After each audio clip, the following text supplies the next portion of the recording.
باب فضل صلاة العصر.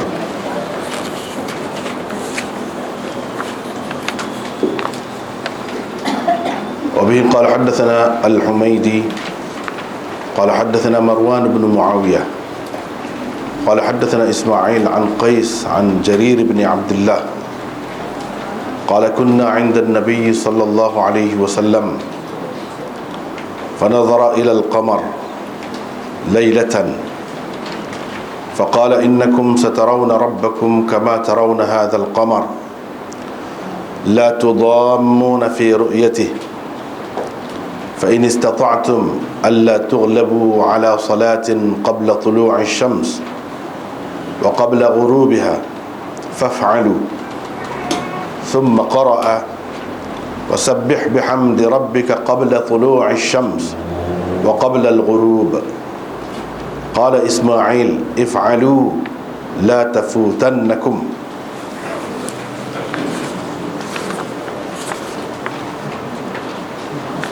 يا رب.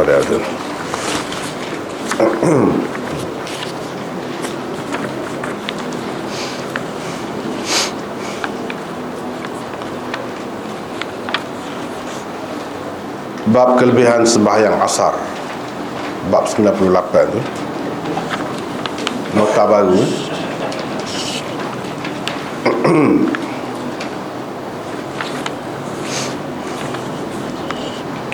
Imam Bukhari dengan sanadnya meriwayatkan daripada Jarir bin Abdullah, katanya, pernah pada suatu malam kami berada di samping Nabi sallallahu alaihi wasallam. Beliau sallallahu alaihi wasallam melihat bulan. Dalam riwayat yang lain ada disebutkan bulan purnama. Seraya bersabda, sesungguhnya kamu akan melihat Tuhanmu sebagaimana kamu melihat bulan ini. Kamu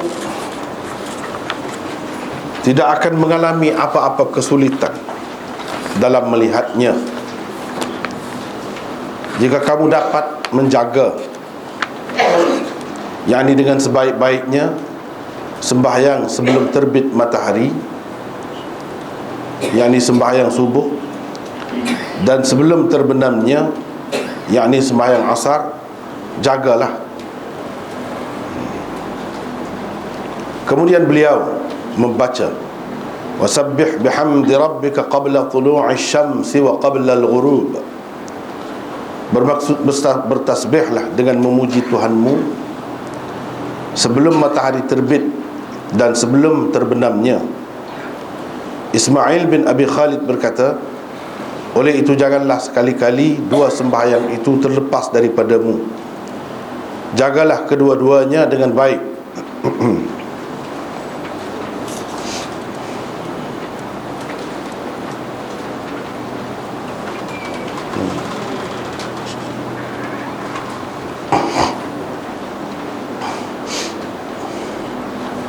Dia ada dua hadis. Hadis tu biar dulu kan. Ni. Di bawah tajuk ni ada dua hadis saja. Kalau kita tambah jadi panjang sangat pula. Sekatu.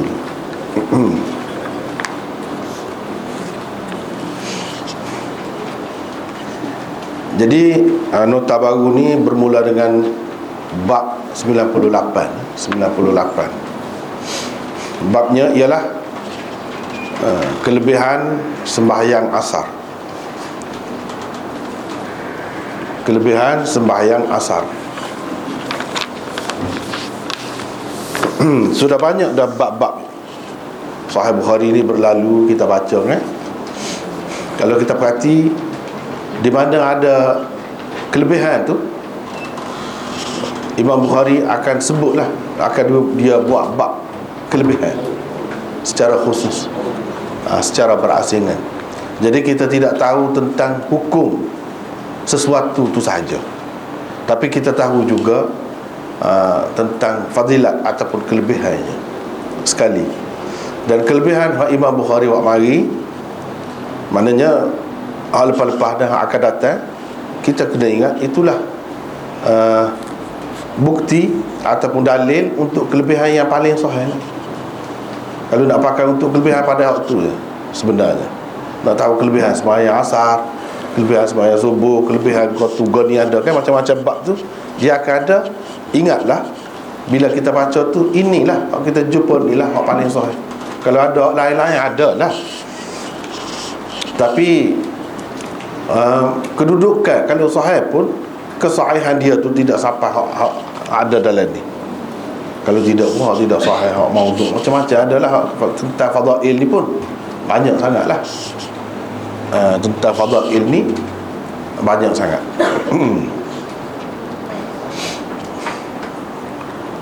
Jadi untuk kita tahu fadilat sesuatu ibadat itu, kiranya cukuplah dengan yang ada dalam kitab Sahih Bukhari ataupun kitab-kitab yang sahih padan dah. Tak payah kita pergi cari hal lain. Seperti kan kelebihan, banyaklah tentang kelebihan-kelebihan ni, hak pelik-pelik kan, riwayat-riwayat. Benda tu dia berkembang semua. Ada semua pelik-pelik tu, hak orang dulu tidak tahu. Antaranya berkenaan dengan sembahyang asar ni, dia ada hadis, bukan kelebihan, dia panggil tarhib, bukan targhib tapi tarhib. Dua bentuk tu lah. Tarhib ni menakut-nakutkan orang, menakut-nakutkan tu sampai lebih-lebih lah. Antara dia katakan kalau tinggal sembahyang asar serupa dengan berzina dengan ibu sendiri, misalnya. Tak payah lagu-lagu tu, tak payah, tak ada. Bukan maknanya bila kita kata tak ada tu mana benda ni ringan, jadi tak apalah, kita tak ambil berat. Tidak begitu. Kamu tak boleh pakai hak tu riwayat ataupun cerita tu, tak boleh pakai. Dia cukup dengan hak sahih ni je. Cukup dengan ni, tak payah cari hak lain-lain. Kalau kita jaga ni berpadan dah, hak mana-mana nak buat tu dia akan buat lah dengan dapat ni. Kalau hak tak saya buat tu kita royak lebih dahsyat, teruk setara mana pun, dia tak akan buat juga.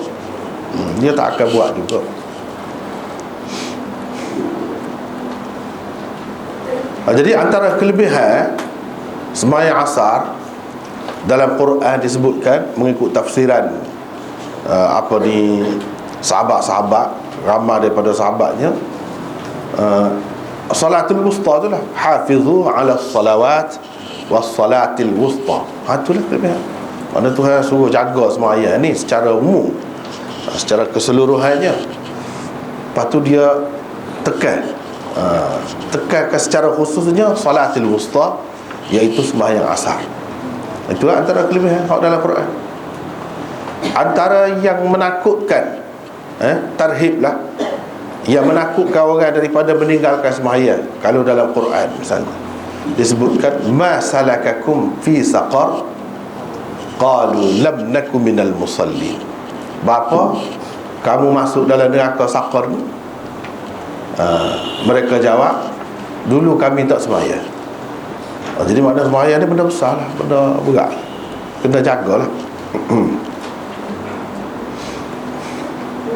Begitu juga fawailul lil musallin alladzina hum an salatihim sahun. Tu pun ialah juga maknanya wail, kecelakaan untuk orang-orang yang bersembahyang. Mana kira-kira orang Islam juga tu, tapi sembahyang pun leka daripada sembahyang. Itu cukup dah ada tu. Jadi setengah-setengah ulama katanya wail tu neraka, satu gaung dalam neraka. Jadi cukup dah ada waktu tu untuk menakutkan orang daripada tidak sembahyang. Cukup, tak perlu hak tidak sahih. Hak tidak sahih banyak. Jadi ini Imam Bukhari nak cerita kelebihan. Sebab manusia ni kalau tidak tahu kelebihan, dia tidak gomong gapo-gapo.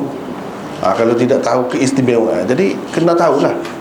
Sebab itulah dalam hadis-hadis banyak dia galakkan targhib, dan dia royak kelebihan-kelebihan tu supaya apa? Memang tabiat manusia dah.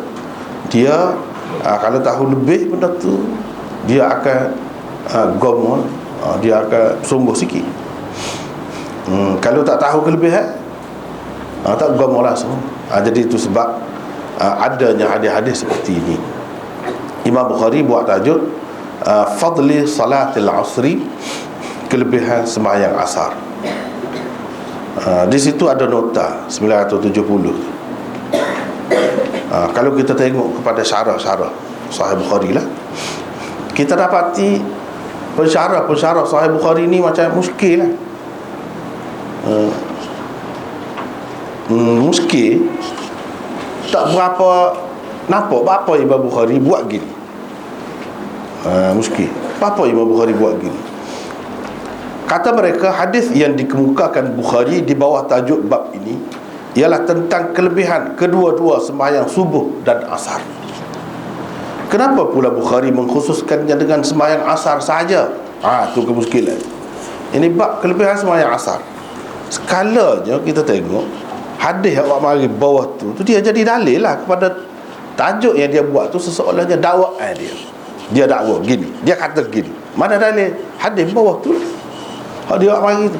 Kalau kita tengok kepada hadis tu, nampak Nabi SAW tekan suruh jaga sembahyang subuh qabla tulu'i syams. Itu maksudnya sembahyang subuh. Wa qabla al-ghurub, dan sebelum jatuh matahari, sebelum terbenam matahari, itu maksudnya asar. Manakala ada dua sembahyang tu yang disebut situ dalam hadis ni, ada dua. Apa Imam Bukhari macam tak ada pula kelebihan subuh tu? Apa yang dia buat kelebihan sembahyang asar saja, sedangkan dalam dalil yang dikemukakannya menyebutkan kelebihan dua sembahyang tu. Hak 5 waktu tu tahu dah, sembahyang hak fardu tu tahu dah, tapi nak hak lebih ni kedudukannya sama lah. Bahkan kalau nak kira yang sebut dalam Quran, sebut subuh dulu qabla tulu'i syams, barulah wa qabla al-ghurub, sebelum terbenam matahari. Yang ni sembahyang asar, baru sebut tu. Tiba-tiba Imam Bukhari ambil hak kemudian. Apa gitu? Orang muskil. Semua ambil kira. Semua apa dia buat gini.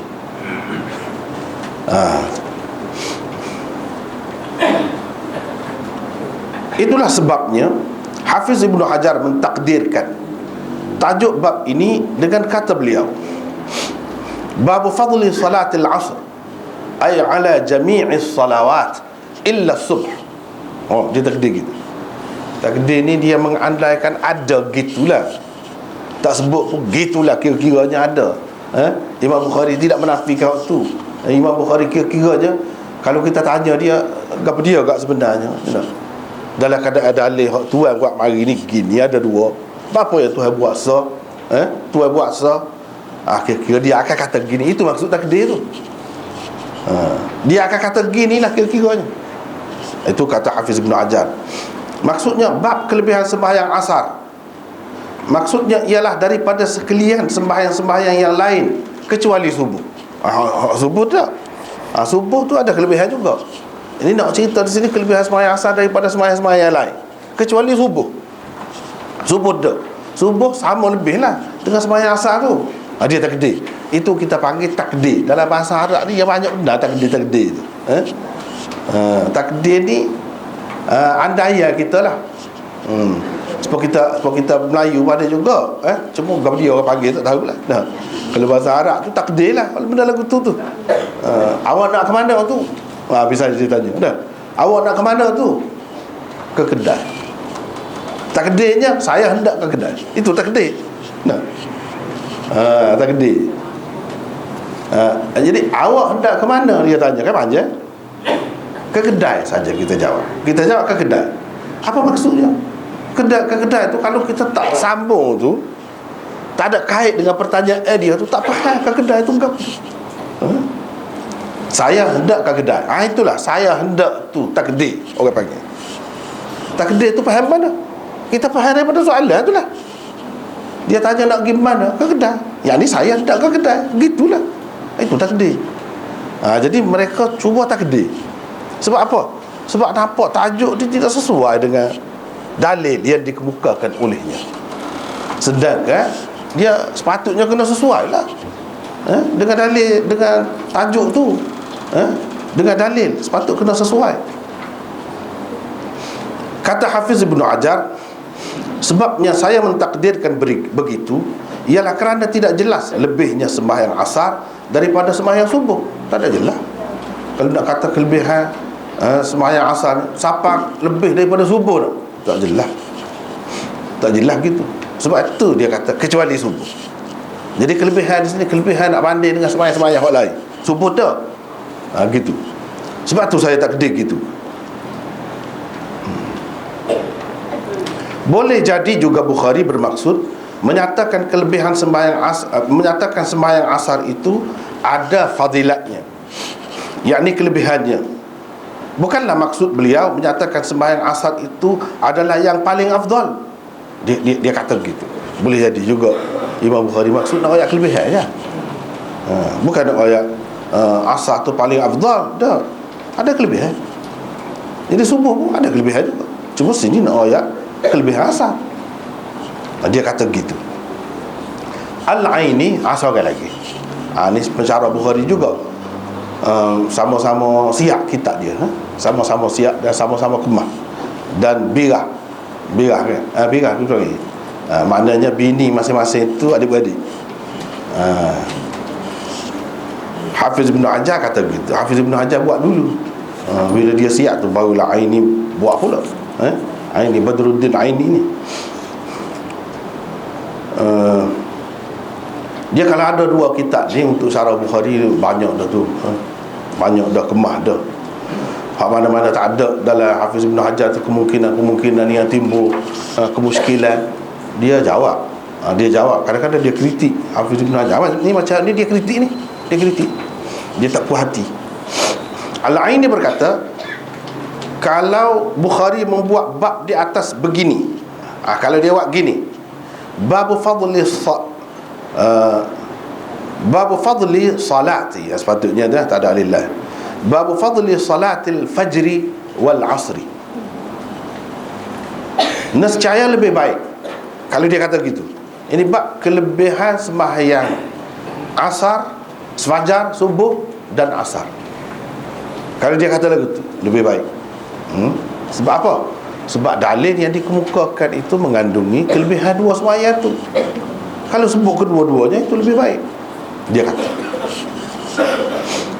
Jadi tak sebut fajar itu seseolahnya Imam Bukhari faham fajar tu tak termasuk. Fajar tu kurang lagi daripada asar. Itu mengelirukan. Sebab tu dia kata kalau lebih moleknya buat gini. Jadi makna dia kritik Imam Bukhari sendirilah. Bukan kritik Hafiz Ibn Hajar, kritik Bukhari. Dia tak puas hati. Bapa yang Imam Bukhari tak bubuh gitu. Kerana yang tersebut di dalam hadis dan ayat yang dibaca Nabi SAW di dalamnya ialah sembahyang subuh dan asar, kedua-duanya sekali. Itu sebab dia kata kalau kita kata gini lebih molek tu, kalau Bukhari buat gini lebih molek.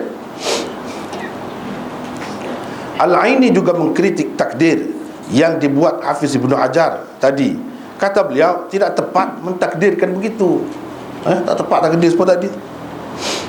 Kerana semua sembahyang ada kelebihannya. Paling-paling pun sembahyang subuh dan asar itu melebihi sembahyang-sembahyang yang lain. Sembahyang ada kelebihan belakang. Ni kata kelebihan sembahyang asar, pas sembahyang subuh tak ada kelebihan kau. Ada kan? Sembahyang maghrib tak ada kelebihan. Ada lebih juga. Ni kata kelebihan. Dia bukan kata sembahyang yang paling afdal. Dah. Dia kata kelebihan. Kalau kelebihan tu sembahyang lain pun ada juga. Ni Hafiz Ibn Hajar kata kelebihan sembahyang asar daripada sekalian sembahyang yang lain. Jadi macamlah sembahyang lain tu tak ada kelebihan. Kalau dia kata sembahyang asar lebih afdal daripada sembahyang lain, tak apa kan lagu tu. Ni dia kata kelebihan. Macamlah sembahyang lain tu tak ada kelebihan. Itu dia kritik Hafiz Ibn Hajar.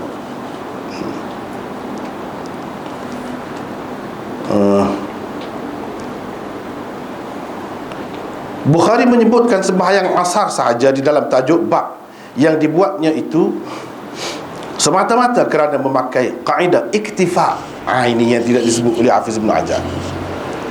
Dia pakai kaedah iktifak tu, kata dia, berpada dengan apa yang telah disebut sahaja, seperti mana Allah sendiri menggunakannya di dalam firman-Nya ini. Sarabila taqikumul harra wa sarabila taqikum ba'sakum. Itulah, itu ayat sepenuhnya itulah. Dalam itu ada kan, bermaksud, dan Allah menjadikan bagimu tempat bernaung dari apa yang telah Dia ciptakan, dan Dia jadikan bagimu tempat-tempat tinggal di gunung-gunung, dan Dia tempat kita garis tu, perhati situ. Dan Dia jadikan bagimu pakaian yang memeliharamu dari panas, dan pakaian yang memelihara kamu dalam peperangan. Demikianlah Allah menyempurnakan nikmat-Nya atasmu agar kamu berserah diri kepadanya. Jadi tempat hak bergaris tu kan, selepas dia tu ada sesuatu yang ditakdirkan. Takdir pula, yang ditakdirkan. Jadi kena fahamlah takdir tu muka tadilah. Selepas sarabila taqikumul harra, seharusnya ditakdirkan wal barda. Kerana bukankah Allah juga menjadikan pakaian untuk memelihara manusia daripada kesejukan? Menyebutkan pakaian yang memelihara manusia daripada kepanasan sahaja sebagai nikmat Allah tidak lebih daripada beriktifak atau berpada dengan apa yang telah disebutkan semata-mata. Bukan nak menafikan hak tu. Semua juga sini bab kelebihan sembahyang asar, bukan nak menafikan kelebihan sembahyang subuh yang lebih kurang sama dengan dia tu. Bukan nak menafikan hak tu. Sebut sembahyang asar saja termasuk dalam menggunakan kaedah iktifak. Iktifak dia sebut satu. Sebut dalam ayat ni kata, pakaian yang menjaga kamu daripada kepanasan. Kalau kita kata sekat tu je, jadi pakaian ni jaga orang daripada kepanasan saja kok. Lebih-lebih diperlukan lagi yang menjaga kita daripada kesejukan. Panas tak pakai baju pun tak apa. Sejuk tu hak lebih nak pakai je. Jadi tak sebut hak tu. Tak sebut hak tu kira pandai dah. Kalau sebut hak tidak penting tu disebut, hak lebih penting hak lagi lah. Berpada dengan apa yang sebab kita kata baru ni buat contoh dah. Hak ni dah. Sebab kita kata saya nak pergi buang air besar. Saya nak pergi buang air besar. Duduk sebentar sini, saya nak pergi buang air besar. Nah, kita pergi buang air besar. Jadi air kecil kita tak buat. Air kecil kita tak buat.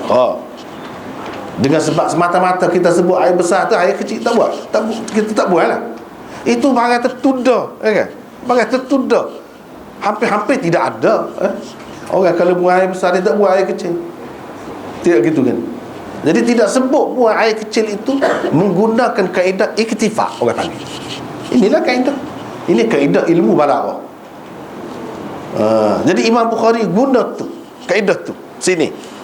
Dia tidak sebut, bukan bermakna dia menafikan kelebihan sembahyang subuh tu, atau sembahyang subuh sama dengan sembahyang yang lain.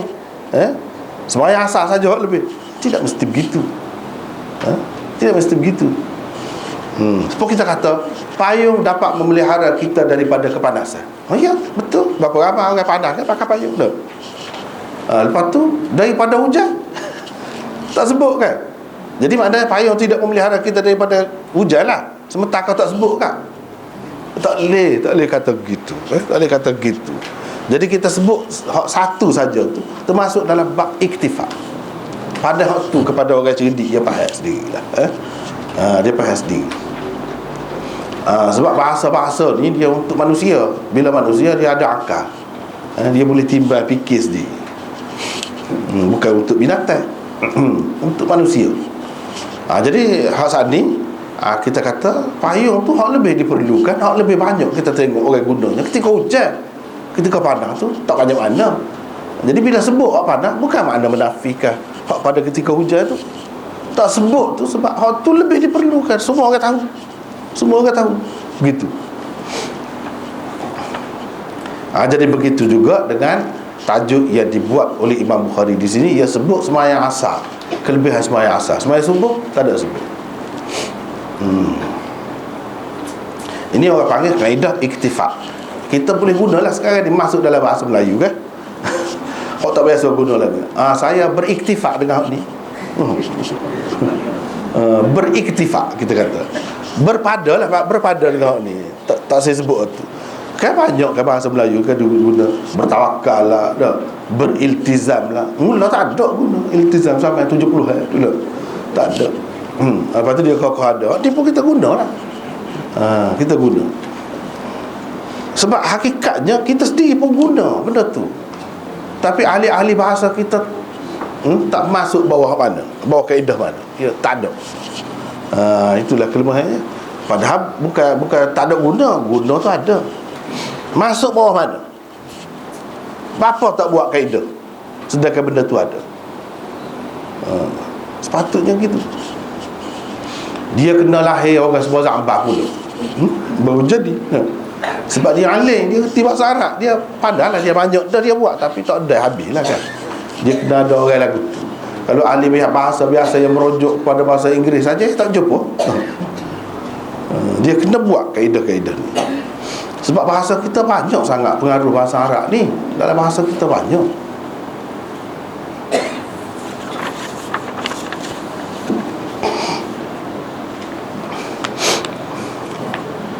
Syekhul Hadis Maulana Muhammad Zakaria berpendapat, di bawah 2 bab sebelum ini, Bukhari telah mengemukakan 2 hadis yang mengandungi ancaman terhadap orang-orang yang terlepas sembahyang asar dan orang-orang yang meninggalkannya dengan sengaja.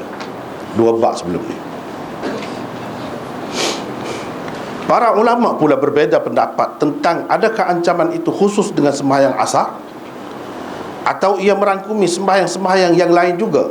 Kita bincang dah belakang. Mana satu di antara 2 pendapat itu yang lebih tepat? Dengan mengadakan bab ini, Imam Bukhari bermaksud mentarjih pendapat golongan yang mengatakan ancaman itu khusus dengan sembahyang asar. Itu sebab Imam Bukhari buat tajuk ni selepas 2 tajuk sebelum itu. Sebab 2 tajuk sebelum itu tak jelas tu. Masuk asar juga, kau sembahyang lain juga kau kena ancaman tu, kau asar saja. Tak jelas. Ada 2 pendapat. Ada yang kata khusus dengan asar, ada yang kata tidak khusus dengan asar. Sebelum ni kita sudah bincang dah tajuk tu. Jadi Syekh Zakaria kata, ni Imam Bukhari nak terjeh lah. Di antara 2 pendapat tu, hak mana lebih kemah? Bagi dia hak lebih kemahnya ancaman itu khusus dengan asar. Walaupun setinggalkan sembahyang lain, dosa besar juga. Dosa besar juga. Tapi dari segi ancaman tu, faka'an nama utira ahlahu wa malah, hak tu tidak ada untuk orang yang tinggal sembahyang lain. Hak tu khusus dengan sembahyang asar saja, mengikut pendapat Imam Bukhari. Jadi dia terjih tu. Ini salah satu cara kita nak tahu Imam Bukhari dia pilih hak mana. Dalam beberapa pendapat tu dia duduk alik mana. Ini salah satu cara. Juga nak tahu kita kena tengok sebelum pada ni lagu mana, selepas pada ni lagu mana. Dia nak cerita tu ada kaitan dengan tu, kata dia, dengan 2 bab sebelum ni. Sebab itulah dia kata kelebihan sembahyang asar. Dia tak bubuh-subuh tu ada maksud, ada sebab. Sebabnya dia masih berkait lagi dengan 2 bab sebelum ni. 2 bab sebelum ni. Tengok, kalau kita perhatikan Syekh Zakaria ni halus benda-benda gini. Orang lain kita tak dapati, kita tak jumpa orang kata gitu. Memang dia lebih. Hak soal dia ada kurang dia tu, pasal dia dah manusia, dia tak boleh lari dah tu. Tersakira tu. Kira memang hebat dia, lebih dia. Kalau dalam Al-Abwab wa Tarajim, bab-bab dan tajuk-tajuk yang dibuat oleh Bukhari ni, memang dia hebatlah. Antara orang yang lebih kita boleh rujuk kepada dia. Rujuk kepada dia. Tengok misalnya sini. Dia pengamatan dia tu halus. Dia cuba kaitkan dengan tu. Ini sifat seorang Syekhul Hadis lagu tu lah. Dia boleh kaitkan dengan ni. Orang lain tengok biasa, tak ada kait dengan tu. Dia tengok ni je.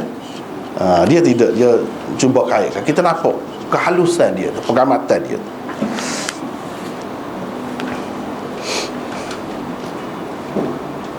Alasannya ialah kerana sembahyang asar itu ada keistimewaannya yang tersendiri. Jadi ni nak ayat keistimewaan dia. Bapa yang jadi kalau orang terlepas sembahyang asar tu rugi. Bapa yang orang kalau tinggal dengan sengaja sembahyang asar tu gini-gini akibatnya disebut sebelum pada ni apa? Sebab dia ada kelebihan dia sendiri. Meninggalkan kelebihan tu beratlah. Beratlah akibat dia.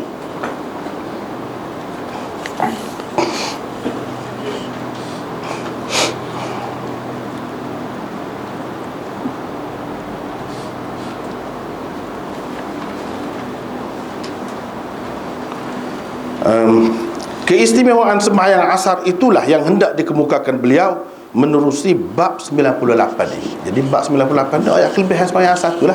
Bab apa yang jadi gitu dah kalau orang tinggal. Bab apa yang jadi gitu. Dia ginilah kalau dia buat perbandingan contohnya. Supaya kita pergi ke hospital jumpa dengan doktor, dia beri beberapa ubat. Ada ubat kalau tak makan tak ada belah mana. Serah juga. Serah juga beza. Tapi kalau hak salah lagi tu tak boleh rebah kalau tak makan. No. Tengok dia ada beza kata. Tapi ubat tu doktor beri belaka. Hak doktor beri belaka, tapi ada beberapa jenis. Ada salah satu daripadanya tu tak boleh kalau tak makan. Mesti kena makan hak ni. Kalau tak makan akibat dia berat. Hak lain tak makan ada kesan juga, tapi tidaklah belah mana. Tu kan beza. Serupa juga dengan sembahyang. Tuhan yang beri kepada kita, dia tahu apa yang perlu untuk kita. Sebab kita orang sakit saat ni lah. Tak boleh buat mandar-mandar, tak boleh buat muda-muda untuk kebaikan kita. Kalau bot tak makan vitamin, boleh kira lagi kan. Ubat juga betul. Dia beri sekali juga. Tapi kalau ubat awak berat tu lah, memang penyakit kita rebah. Pensan situ, ketang gegar situ. Jadi begitulah juga ni. Nak ceritanya perbezaan di antara sembahyang-sembahyang untuk kita. Bagi penulis Imam Bukhari sebenarnya hendak menyatakan fadilat sembahyang subuh dan asar itu melebihi fadilat sembahyang-sembahyang yang lain. Sekarang beliau hendak menyatakan secara berasingan fadilat sembahyang asar. Jadi dia buatlah bab kelebihan sembahyang asar.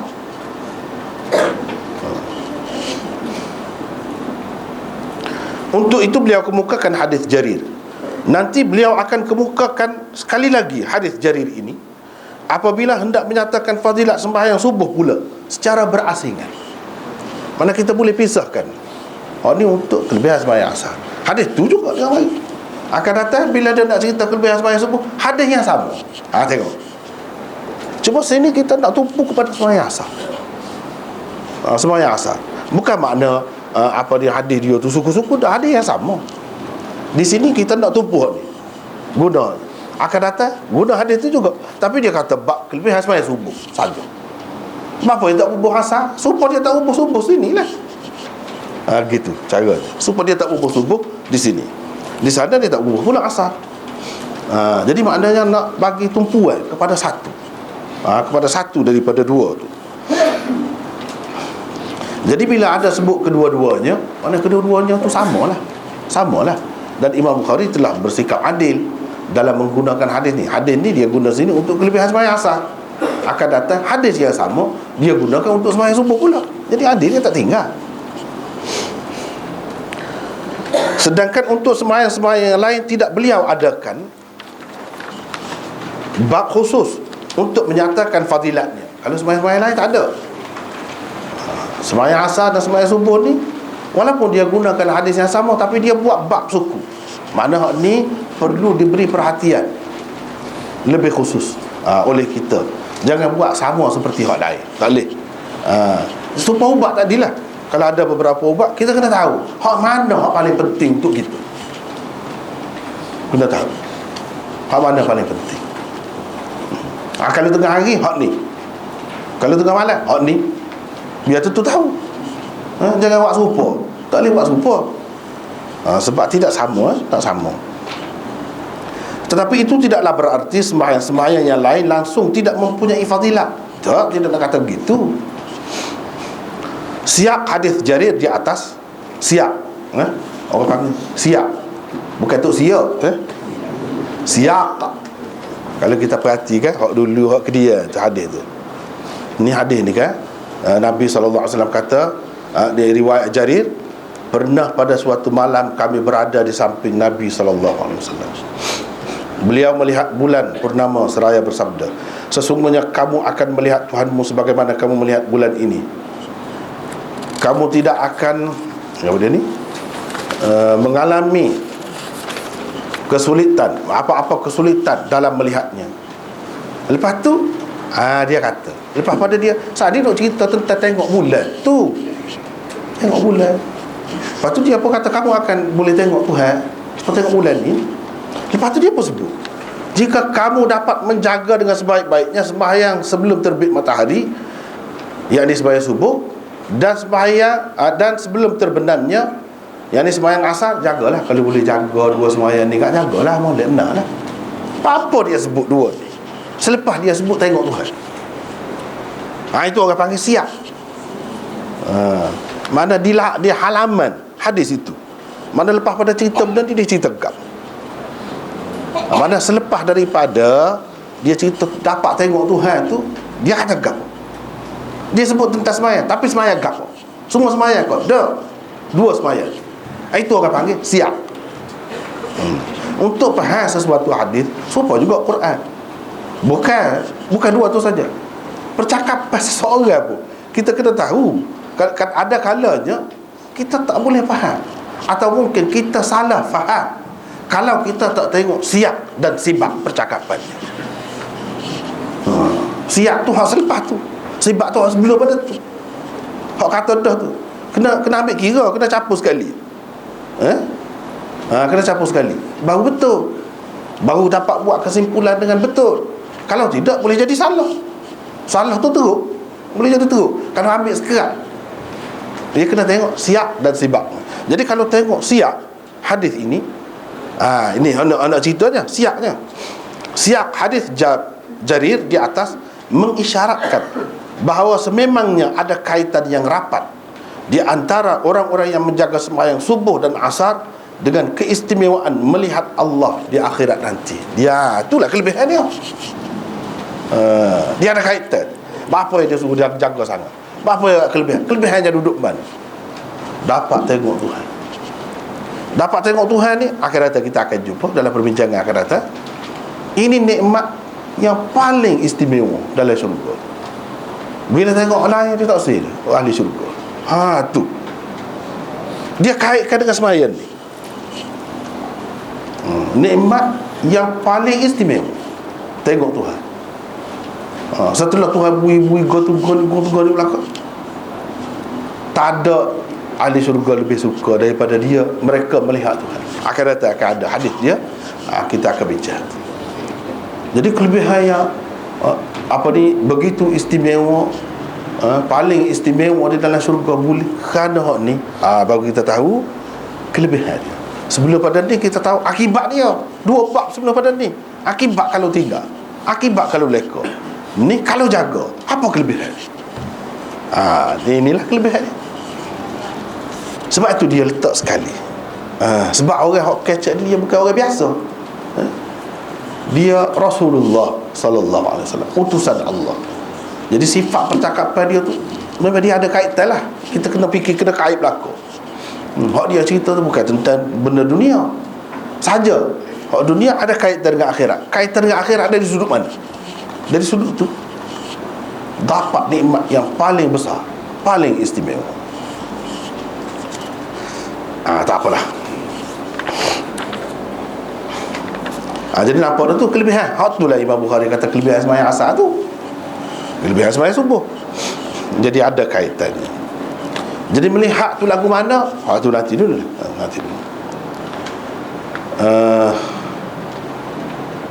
Dia kata pada suatu malam, Jarir kata, kami ada sekalilah dengan Nabi. Nabi pun tengok bulan purnama. Betul lah masa tu dia pun kata, kamu akan dapat melihat Tuhanmu sebagaimana kamu melihat bulan ini. Tak ada sebarang kesulitan dalam melihat bulan ini. Mana dengan cukup selesa tengok tu. Tak ada gangguan, tak ada bersesak-sesak, tak ada. Tak ada berebut-rebut, bertolak-tolakkan nak tengok, tak ada. Maknanya cukup selesa tengok, dalam keadaan cukup selesa.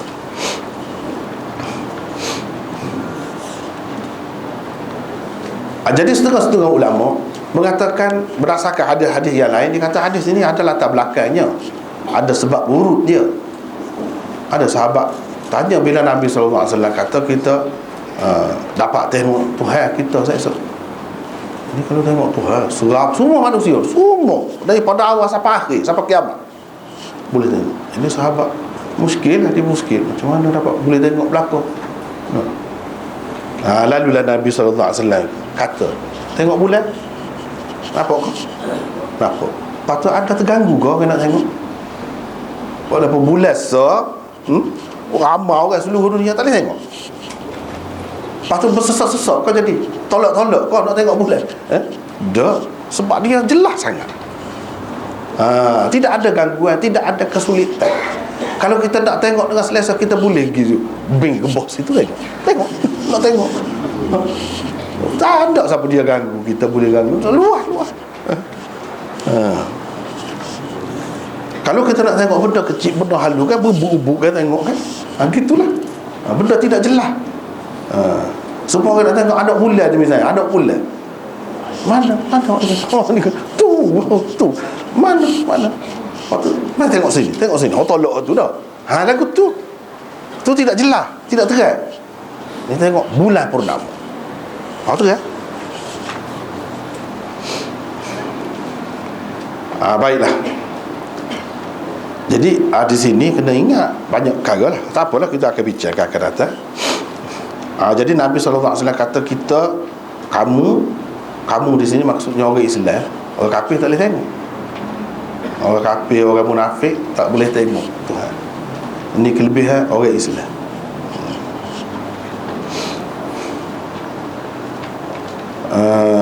Baik, ada nota situ 971. Ini adalah salah satu nas yang terang dan dalil berupa hadis yang menjadi pegangan golongan ahli sunnah wal jamaah tentang orang-orang mukmin akan dapat melihat Allah di akhirat nanti dengan mata kepalanya. Ini mata ni, itu mana mata kepala nanti, bukan mata hati. No, mata kepala. Ini salah satu akidah ahli sunnah wal jamaah. Ciri khusus, kalau kata ahli sunnah, dia ada. Tidak akan jadi ahli sunnah kalau tak percaya ni. Tapi kalau orang tak percaya ni lah, dari segi akidah, kafir selalu. Tak lagi. Sebab itulah Mu'tazilah gapo ni tak percaya ni, orang tak kata kafir lalu dengan sebab ni. Kalau ada kata kafir itu sebab lain. Sebab apa? Sebab mengikut ulama-ulama akidah lah, tidak terang lagi, tidak jelas lagi setara tu. Boleh takwil lagi. Walaupun takwil lah tu jadi tak betul lah, tak kira. Di mana tidak mudah nak kafir-kafir ni, tidak mudah. Kena berlalu benar. Setahun ni akan datang kita akan kemukakan dalil-dalil daripada Quran. Ada, tapi masih boleh takwil. Tapi kalau akidah ahli sunnah jelas bagi ni lah kita pegang. Cukup dah ni. Boleh jadi akidah dah. Lepas tu kalau puja dalil kuat dah. Tapi kena soal jawab dululah. Tidak kata terang seperti qul huwallahu ahad, satu. So, terang. Dengan sebab itu tak ada dalam dunia ni, kalau orang nama Islam, nama apa ni, dia kalau nama Islam lah ikutlah dia aliran gapo pun, dia kata Tuhan dua. Tak ada. Buat tak terlajak nak tauhidkan Tuhan tu lah. Puak-puak Mu'tazilah ni dia menafikan sifat Tuhan. Dia menafikan. Buat tak terlajak nak tauhid lah. Dia kata Tuhan mendengar lagu mana? Dengan zat dia dah, bukan dengan sifat mendengar dia. Tu. Kalau kita pergi dalam perbahasan ilmu kalam panjang, Jadi kata dia mendengar. Apa? Kalau kita kata dia ada sifat pula, jadi dia macam memerlukan kepada sifat tu pula untuk mendengar. Sedangkan Tuhan ni maha kaya. Tengok, bah je. Jadi dia dengar dengan diri dia sendiri. Dia tidak perlu kepada sifat mendengar. Dia kata begitu. Soal kita tak terima tu kita lain hak tu. Tak apa, hak tu memanglah kita tak terima. Tapi dia hujah dia. Bapa yang dia kata begitu. Jadi banyak, jadi tidak tauhid. Dia nak lari daripada syirik lah. Ya dia kata tauhid gitu tu. Tauhid dululah mula-mula. Sebelum bak semayang, bak apa kena kenal dulu Tuhan. Ya dah. Tidak lagu tu. Kitabul iman je ada. Kitabut tauhid dulu ujung sekali. Hadis itu dia sebut. Banyaklah hadis-hadis tentang melihat Tuhan. Kita dapat melihat Tuhan.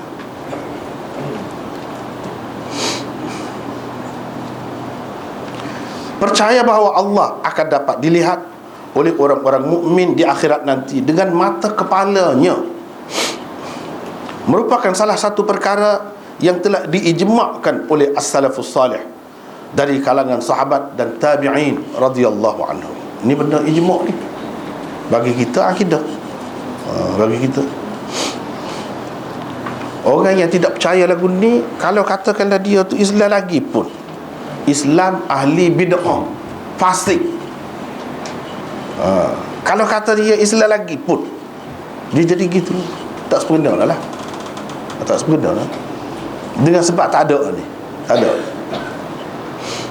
ahli bid'ah.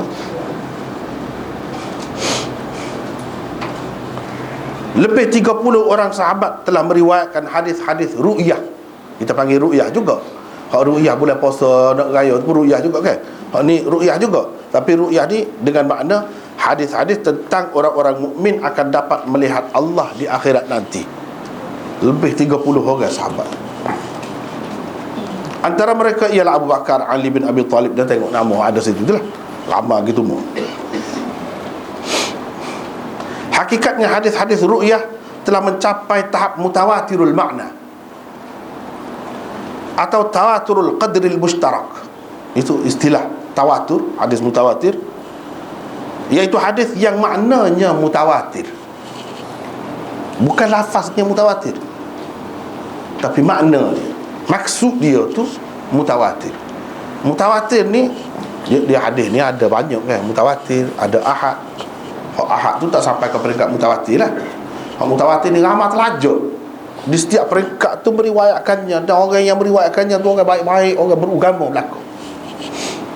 Ramai, tidak mungkin seramai tu boleh pakat untuk buat benda macam tu, untuk mengada-ngadakannya. Tak mungkin. Itu mutawatir lah. Seperti kita kata ni kan, Kuala Lumpur tu ada ke tak ada? Kuala Lumpur tu berapa orang yang kata ada dah. Tak boleh nak bilang. Mutawatir lah. Mutawatir lagu tu. Tak mungkin seramai ni nak pelawak dah. Nak kata Kuala Lumpur tu tak ada tu ada dah. Tak ada apa, kita pergi dah sendiri dah. Orang pergi sendiri ada, juga baik royak pun ada, dalam TV pun royak, dalam radio pun royak, dalam buku pun ada, semua ada. Tu kalau kita biasa. Kalau tak pasal pergi Tokyo misalnya, tak ada. Jadi cerita tentang adanya Tokyo dan sebagainya, itu cerita mutawatir. Itu mutawatir tu apa? Bukan seorang dua kau ya. Lama. Tak mungkin sama tu orang berdusta, orang pelawak. Tapi ada juga hak mutawatir, hak bohong. Ada juga. Misalnya apa dia kata? Naga naga kan? Sejenis ular. Ada lah tu. Siapa dia kelih? Ya saja, ya boleh. Orang kaya dinosaur tu lah. Apa ni? Ni tadi naga tadi pun lagu tu je. Cuma dia termasuk dalam khurafat orang Cina. Sebenarnya hak sebenar. Hak sebenar tak ada siapa dia kelih, seorang abuk. Kalau hatu tu ada juga orang kelih tau. Biarlah tidak rupa dia berupa lagi mana pun tak apa, dia boleh royak lah supaya dia kelih. Ni tak ada. Tapi berapa ramai orang percaya? Mutawatir juga tu. Mutawatir juga tu. Tapi mutawatir yang palsu. Ada juga. Sesat lagi, Garuda bunga geda kita panggil dah. Itu kan ada. Itu khurafat Indonesia. Khurafat Indonesia. Siapa nama kapal terbang dia tu Garuda, tak tahu mana dah.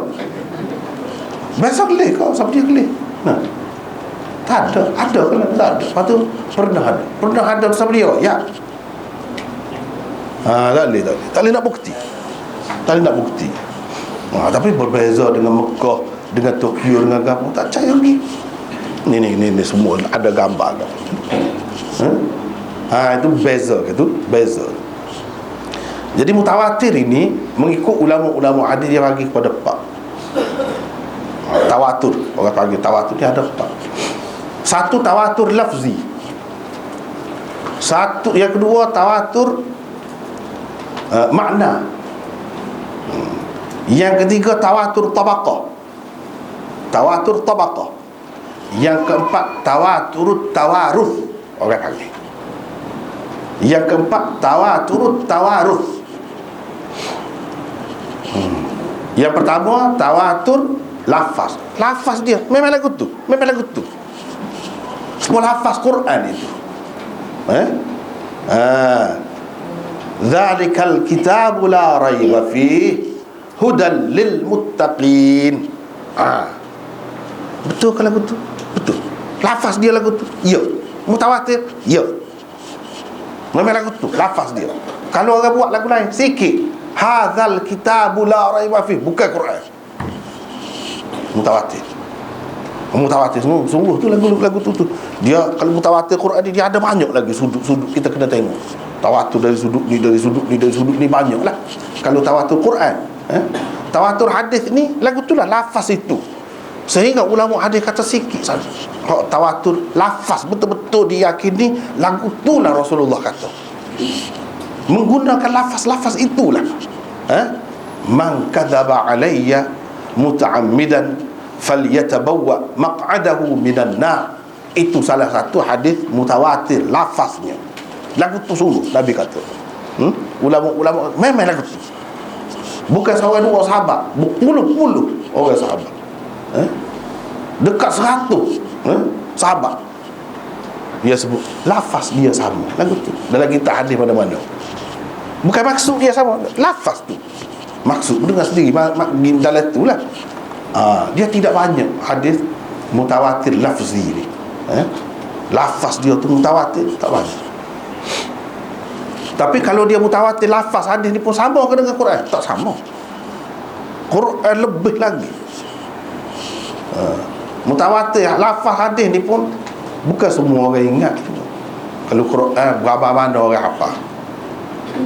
Siapa mana orang duduk mengaji? Hak tak reti kau satu pun dia mengaji juga. Mengaji biar betul. Baca dengan tajwid dia. Baca lagu tu mutawatir. Dengan ikhfa'nya, dengan idramnya, dengan ikhlaknya, dengan apa. Memang lagu tu. Kalau bahasa Arab lain orang tak baca gitu. Kita duduk baca lagu tu mana-mana kau seorang dua dah 1000 orang dah lebih pada tu. Seramai mana orang Islam dalam dunia baca lagu tu. Pergi dunia mana? Setara tu mutawatir. Tu kan pelik tu. Bukan seorang dua hafal lagu mana? Hafal lagu tu. Sehingga kalau salah sikit yaqilun padahal taqilun, orang tegur dah. Siapa setara tu? Lepas tu orang duduk kaji seramai mana? Bukan seorang dua. Kaji atas jelas kat mana. Ada tersebar di kalangan kita Quran lagu tu. Hadis tak boleh nak cari lagu tu, susah, tak boleh. Quran ni sebanyak ni lagu tu dari apa sudut pun kita tengok mutawatir. Jadi hak maksud hadis ni, kalau kata hadis tawatur lafaz pasal ni lah. Memang lafaz lagu tu diyakini Rasulullah sallallahu alaihi wasallam kata begitu. Adapun kalau hak tak sampai peringkat tu, mungkin sekali Nabi sallallahu alaihi wasallam kata begini. Hak sebenarnya dia guna lafaz Mungkin sekali. Sebab kalau kita guna gini, nampak sangat ketinggian dia, hebat dia, kemah. Kemah bahasa dia. Setara tu yang kita boleh kata. Dia kata mesti Nabi kata gini, lafaz ini, sedangkan ada beberapa lafaz dia tak berani kata gitu. Tak boleh kata. Tak boleh kata gitu. Setara sahabat yang pernah dengar sendiri, kalau dia tidak banyak riwayat hadis sahabat ni.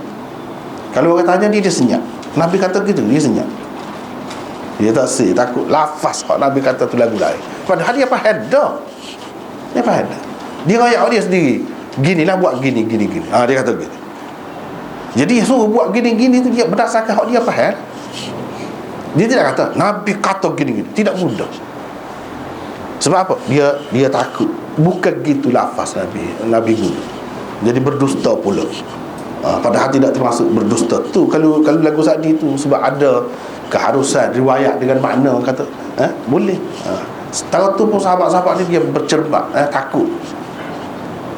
Tawatur lafaz, tawatur makna.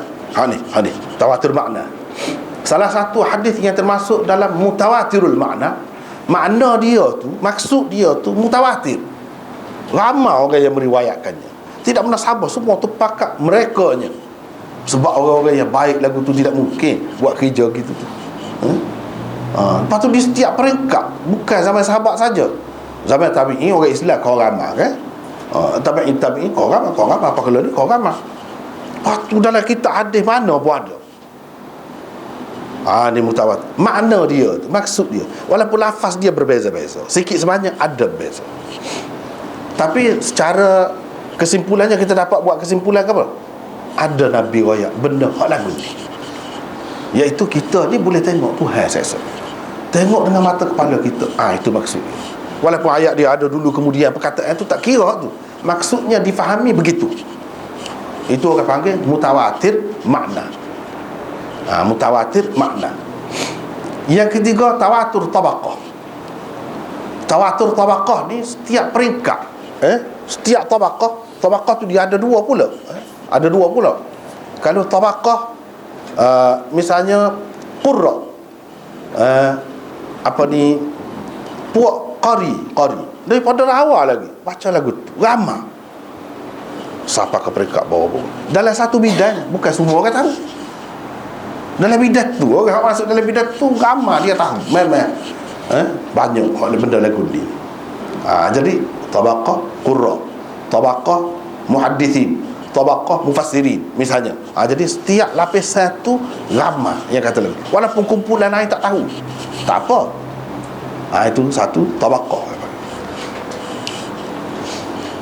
Yang ketiga, yang keempat, iaitu tawatur tawaruth. Tawatur tawaruth ni dari segi riwayat dia tak banyak. Nak kata lafaz dia sama, nak kata makna dia sama, tidaklah sampai ke peringkat mutawatir dari sudut tu. Tapi dari sudut amalan orang Islam, amalan orang Islam dari dulu sampai sekarang gitu, itu orang panggil tawatur tawaruth.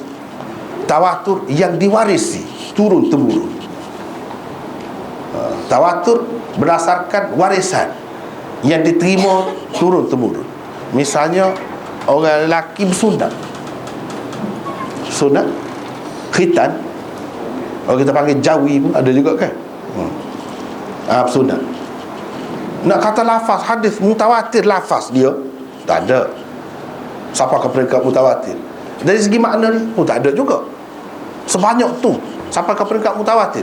Tapi dari segi amalan, semua orang duduk buat gitu. Dia tidak khusus dengan bangsa Melayu saja.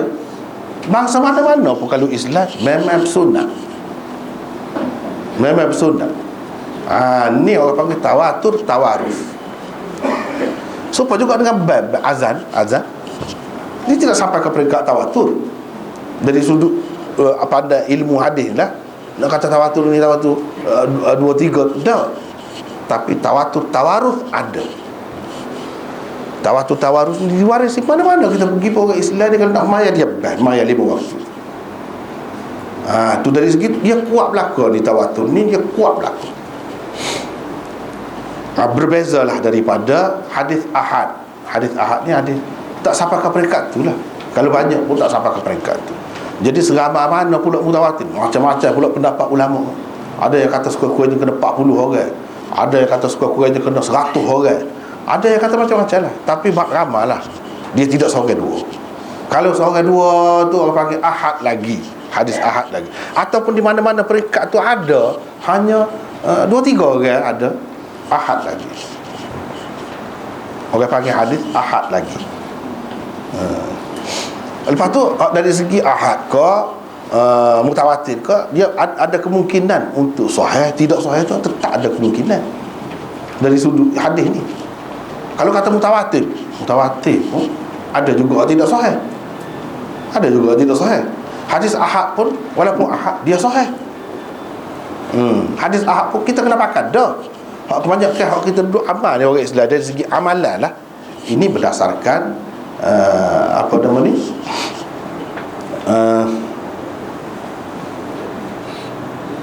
dia tidak apa ni berdasarkan lafaz hadis tadi lah, lafaznya tidak, tapi berdasarkan amalan, berdasarkan hadis ahad hak kebanyakan amalan-amalan kita. Jadi hak wajib goni haram dia berdasarkan hadis ahad je. Cuma hadis ahad tu campur-campur ni nampak jelas begitu. Bukan semuanya berdasarkan mutawatir, tidak. Tapi kalau ada Quran selesai. Kalau ada Quran. Kalau tak ada Quran susah sikit lah. Kena tengok lah tu kerja orang yang ahli lah.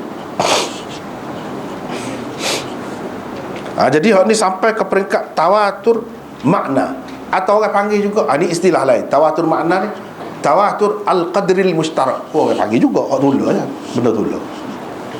Jadi dari segi maksud dia, mafhum dia tu sampai ke peringkat mutawatir, walaupun lafaz dia tu tidak diyakini mutawatir. Tidak diyakini mutawatir. Jadi misalnya kita tengok, kita dengar orang cerita tentang seseorang yang mengalami aksiden lah, berlaku aksiden. Hak ni mari royak kita gini-gini lafaz dia. Kita kalau kita tulis, kalau kita rakam, hak yang kedua mari royak, mesti ke serupa orang yang royak tu? Tak serupa. Ayat dia, perkataan dia, panjang pendeknya, dulu kemudiannya tak serupa.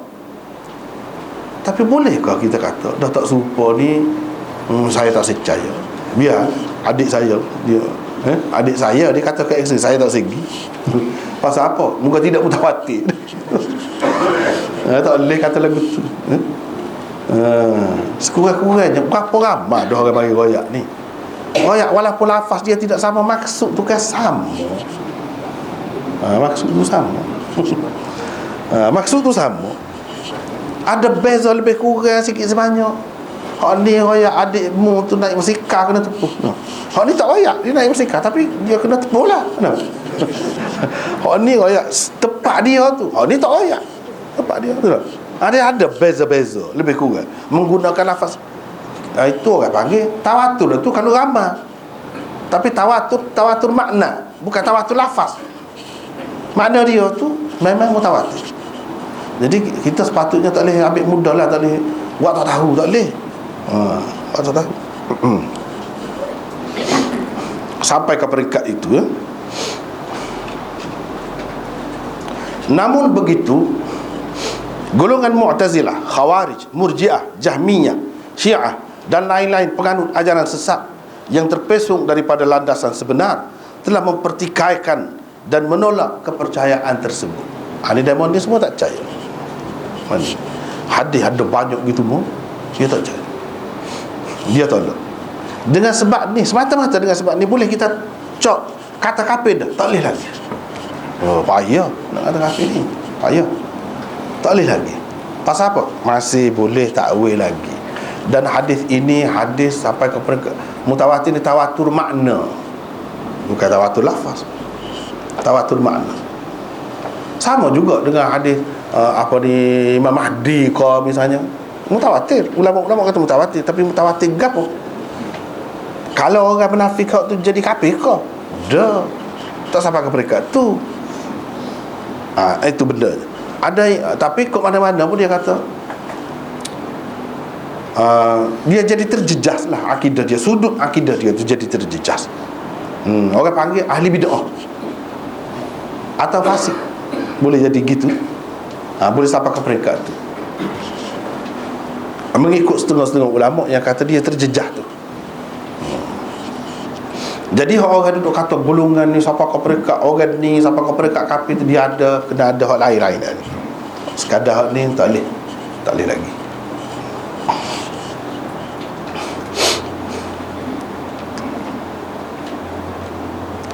Alasan mereka ialah ia bercanggah dengan keterangan Al-Quran dan kenyataan. Sebab dia ada dalil. Dia guna Quran juga. Dia bercanggah dengan kenyataan. Dia muta'awwilin, termasuk dalam muta'awwilin, orang-orang yang mentakwil. Bukan dia tolak Quran, bukan dia tolak hadis cara terang, tidak. Dia takwil. Hak ni maksudnya begini, boleh bermaksud begini, tidak mesti bermaksud begini. Lagu ni pun boleh juga. Dia kata ini termasuk dalam kumpulan tu lah. Dengan sebab itu kita tak boleh kata selalu Murji'ah ke, Syiah ke, ataupun Khawarij ke, Mu'tazilah ke kafir. Tak boleh kata.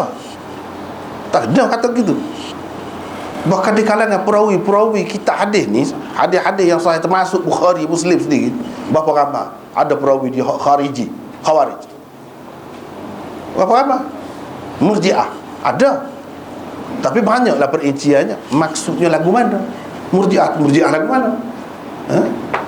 Khawarij cara mana? Lagu mana? Jadi dia banyak perincian di situ. Tak boleh kita kata selalu kafir. Berapa ramai Syiah, perawi Syiah? Apa yang Imam Bukhari ambil orang kafir? Misalnya kalau kita kata kafir, sebab tu kata tak boleh selalu. Yang jadi kafir ni kita kata Syiah lagu ni. Dia ada benda-benda lain lagi, bukan semata-mata hak ni. Tapi termasuklah salah satu pahaman mereka je, hak ni dia tidak percaya boleh tengok Tuhan sesa. Ini pahaman apa-apa ni tak sempurna lah. Kalau dia ada hak ni saja pun tak sempurna. Apatah lagi kalau campur lagi banyak lagi hak lain-lain, hak mengaruh. Walaupun tak sampai ke peringkat membawa mereka keluar daripada daerah Islam, lingkaran Islam, tapi dia tak sempurna. Bukan orang Islam semati, bukan Islam yang sebenar. Gitulah, boleh kata gitulah. Tapi kalau ada benda yang boleh membawa kepada kafir, kufur, boleh jadilah dia bid'ah. Ada dua bid'ah yang mukaffir, yang boleh membawa kepada kafir. Ada bid'ah yang tidak membawa kepada kafir. Itulah ulama-ulama bagi tu. Jadi hak ni pun gitu. Sebab tu yang kita sebut tu. Dah kalau kita kata kafir, sebut warga dia. Dia pendapat orang lain suku zakat. Pun kita kata pendapat orang Kristian, kaum Buddha, ada bubur? Tak ada. Bubur warga dia tu jelas dah. Ni tak dia mengakui Islam, dia pun guna Quran juga. Cuma dia tersasul, terpesong, tersalah. Takwilan dia guna kaedah juga. Walaupun kaedah tu salah, tak kena lagu tu. Itu yang penting kita orang ahli sunnah ni belajar. Kalau kita belajar nampak kelebihan kita tu, nampak. Kalau tidak kita tak tahu. Kita tak tahu mana kurang, mana tak kurang. Tak tahu. Kita orang biasa ni gitulah. Dengan gapo-gapo pun gitu. Tapi kalau dah kita tahu, kita boleh tengok. Ahli dia boleh royak mana sudut kecantikan dia. Benda ni kalau dah tengok kecantikan, tengok mana. Kalau kurang mana, kena tengok mana. Dia kena ahli dia belakang gapo-gapo. Kereta sekalipun ahli kereta dia boleh royak ni sudut ni. Kita tak tahu, tengok luar je. Saya sendiri pernah pengalaman pergi dekat Pomen. Kita tak tahu gapo. Dia kata ni semin dah sini ni. Semin. Ketuk je tahu kan. Ni ada semin ni dah luar nampak cak lah kan. Ada semin. Ketuk bezel kan kata dia. Tengok sini kita pun dengar.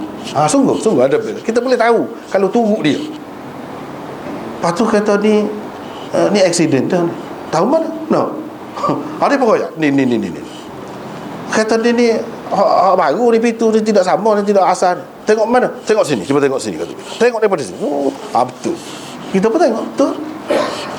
Jadi kita kena ikut ahli dia. Supaya juga sini butir mana dia salah, apa dia salah, ya kita nak kata dia tu salah. Dan kalau hak kita ni molek mana? Muka tak tengok belakang lagi tu hari ni. Duk kira bahas tak dalil je. Di mana kelebihan kita ahli sunnah? Di mana kelebihan Islam? Hak ni penting tahu. Barulah mari gapo kita tak terpengaruh dah, kita faham dah. Tahu dah. Hak kita dia paling molek. Hak lain tu mengaruh. Tu kita boleh buat keputusan Islam. Ni orang yang terpengaruh dengan agama lain nak pula. Baru tak kenal langsung tu agama Islam. Ahli sunnah tak tahu mana. Dia kata bercanggah dengan keterangan Al-Quran dan kenyataan. Itu dalil dia. Berikut dikemukakan beberapa alasan dan hujah golongan yang menolak kepercayaan itu. Disusuli hujah-hujah bantahan terhadapnya. Satu, kita kena tahulah hujah pokok dia. Syiah ke, Jahmiyah ke, Murji'ah ke, Mu'tazilah ke, inilah hujah dia. Tak boleh gida ni. Dia kata Allah SWT kata mereka kepercayaan ini bercanggah dengan firman Allah SWT di dalam surah Al-An'am ayat 103 di bawah ini, la tudrikuhul absar wa huwa yudrikul absar wa huwal latiful khabir. Bermaksud dia tidak dapat dicapai dan diliputi penglihatan mata.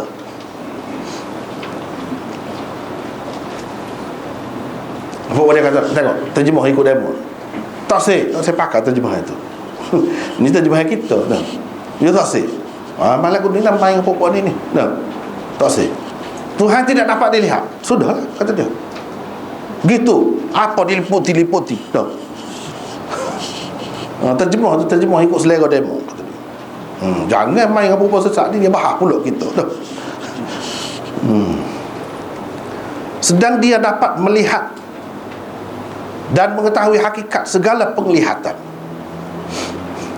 Dialah yang maha halus lagi maha mendalam pengetahuannya. Apabila Allah menafikan dia dapat dicapai oleh penglihatan mata, dia kata mereka, berarti dia tidak dapat dilihat. Maka tidak dapat dicapai oleh penglihatan mata. Maknanya tak boleh nak, kita tak nampak lah, tak akan nampak. Itu kata dia, hujah dia. Satu. Yang kedua, ia juga bercanggah dengan firman Allah di dalam surah Al-A'raf ayat 143 di bawah ini, iaitu cerita Nabi Musa tu kan.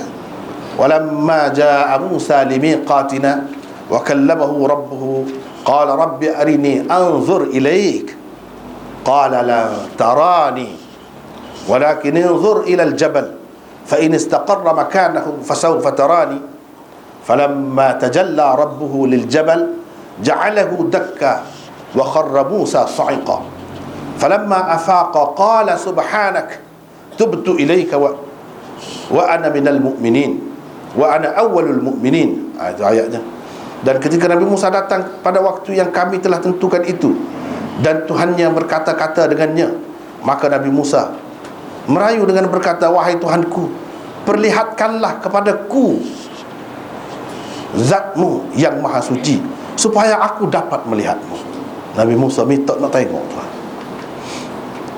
Allah berfirman, engkau tidak sekali-kali akan sanggup melihatku, tetapi pandanglah ke gunung itu, maka kalau ia tetap berada di tempatnya, nescaya engkau akan dapat melihatku.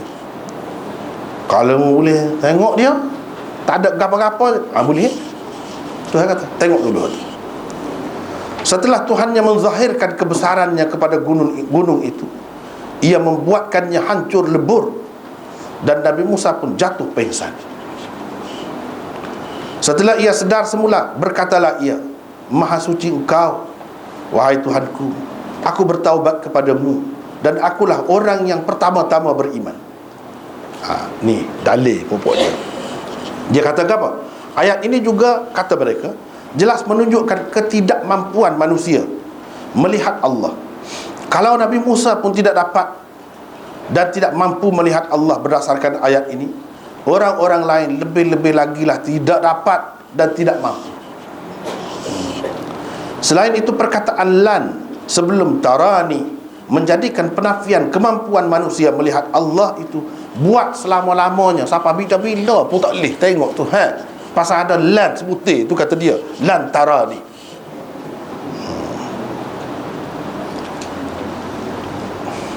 Lihatlah sebagai buktinya firman Allah di dalam suratul Fath ayat 15 berikut ini, qul la tattabi'una kadzalikum qala Allahu min qabl. Bermaksud, katakanlah, kamu sekali-kali tidak akan mengikuti kami. Demikian Allah telah menetapkan sebelumnya. Dah, kalau Allah telah tetapkan sebelumnya, kamu tak akan mengikuti, tak akan ikutlah. Tak akan ikutlah. Jadi dia guna lan di situ. Lan. Jadi di sini Nabi Musa tu, setara Nabi Musa, dia kan gagah Nabi Musa ni. Dia tidak maksud nak bunuh orang pun. Dia gocoh tu mati orang. Orang lain berapa orang nak boleh akak kau nutup telaga, dia akak seorang. Gagah Nabi Musa. Memang hebatlah. Orang lain tidak disebut boleh kecek dengan Allah SWT. Dia kalimullah. Itu gelaran dia. Orang yang boleh kecek dengan Tuhan. Tak mampu orang lain nak dengar kalam Allah secara langsung. Tak mampu. Dia boleh. Setara tu lah kuat dia nya, kemampuan dia. Pun tak boleh. Lantarani, Tuhan kata. Tunjuk nak tengok. Tuhan kata, kamu sekali-kali tidak akan dapat melihat aku. Ya, kalau Nabi Musa tak boleh kan, kita ni tak usah tengok kan, dia guna Quran juga. Dia guna Quran, dia tawil lah tu. Dia tawil.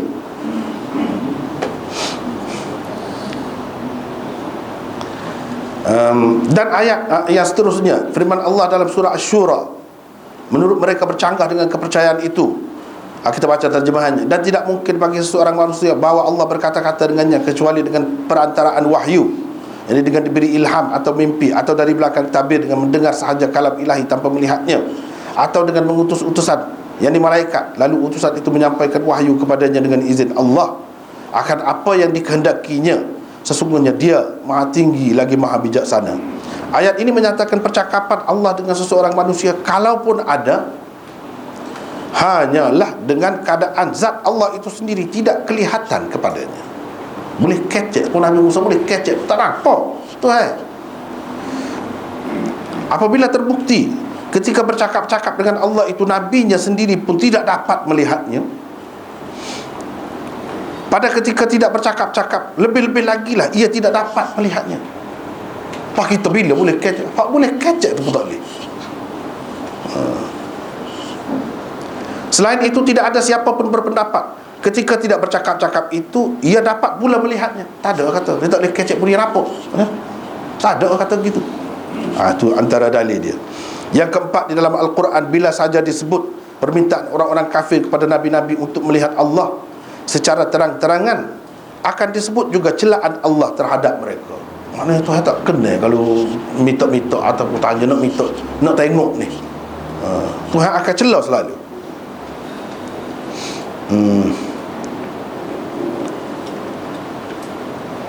Bukan sekadar itu saja, malah mereka terus ditimpakan azab kalau minta. Lihat sebagai contohnya ayat 55 surah Al-Baqarah ini. Wa idh qultum ya Musa lan nu'mina laka hatta narallaha jahra fa'akhadhatkum as-sa'iqatu wa antum tanzurun. Dan ingatlah ketika kamu berkata, wahai Musa, kami tidak akan beriman kepadamu sehingga kami dapat melihat Allah secara terang-terangan. Nak tengok Tuhan, yakni dengan mata kepala kami. Maka kerana itu kamu disambar petir sedang kamu semua melihatnya. Yang kelima, manusia hanya dapat melihat apabila ada 6 syarat berikut, kata dia. Ini kenyataannya. Guna dalil dia lah tu. Itu antara dalil dia. Kesejahteraan deria penglihatan. B, sesuatu yang dapat dilihat. Ini benda, kalau kita nak kelih, itu benda bahasa benda boleh kelih lah. Al-mar'iyat, bukan jenis rasa jenis bau. Nak nampak, biar nampak bau tu lagu mana tak boleh. Dia kena bahasa nampak lah. Mar'iyat. Si, sesuatu yang dilihat itu berada di hadapan orang yang melihat. Di, atau ia seperti berada di hadapannya. I, sesuatu yang dilihat tidak terlalu dekat dan tidak terlalu jauh daripada orang yang melihat. F, ia tidak terlalu kecil, halus atau seni. G, tidak ada halangan atau dinding di antara sesuatu yang dilihat dan orang yang melihat. Dia kata, ni kena ada syarat ni. Pas syarat ni ada kau. Itu benda. Kalau kita kata Tuhan boleh dilihat, boleh lihat benda berjisim boleh.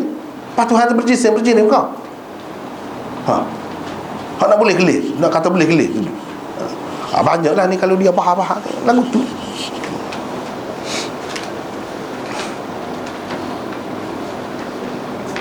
Yang keenam, kalau Allah itu memang dapat dilihat dengan mata kepala, tentulah kita semua dapat melihatnya.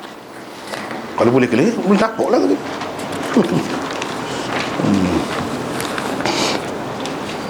Di dunia ini, atau sekurang-kurangnya ia telah dapat dilihat oleh manusia-manusia tertentu. Biarlah kalau tak boleh kelih belakang, sekurang ada lah manusia-manusia tertentu. Nabi-nabi dia kau ada. Tak ada seorang yang boleh kelih. Yang ketujuh, kalau Allah kalau dapat dilihat pun di akhirat nanti, bukan dengan mata kepala, tetapi hanya dengan mata hati, kata dia. Itu alasan dia. Itu alasan dia.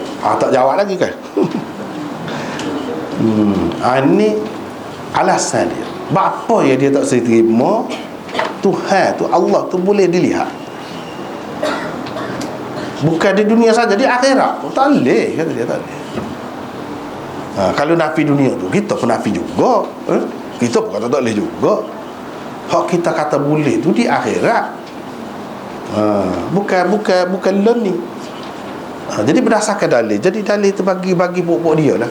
Tak kemah. Dia kata tak kemah lagi.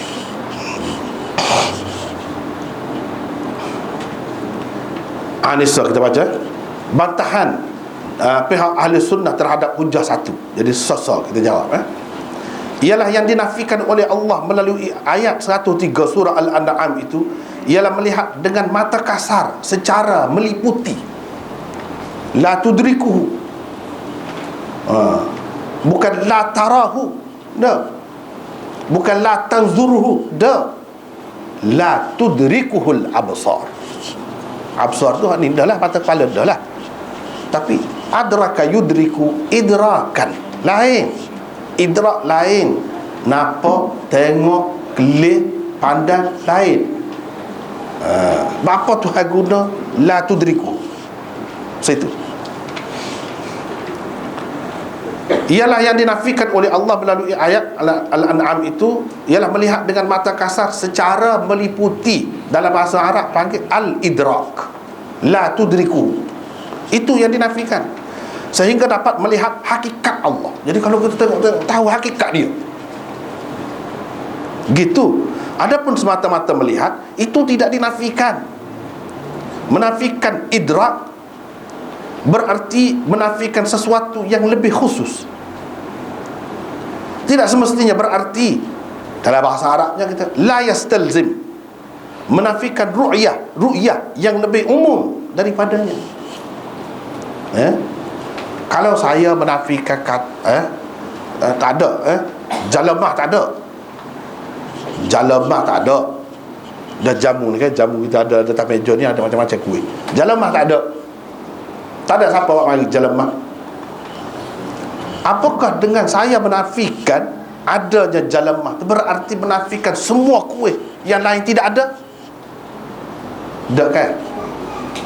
Jalamah semacam kuih. Bila kita kata waktu tak ada, bukan bermakna kita kata hak lain-lain, onde-onde, teri mandi, gapo tak ada. Tidak semestinya begitu. Nafikan so daripada sekian banyak. Nafikan idrak, bukan nafi melihat. Situ dia pakai idrak dengan makna melihat. Lain. Idrak bukan dengan makna melihat.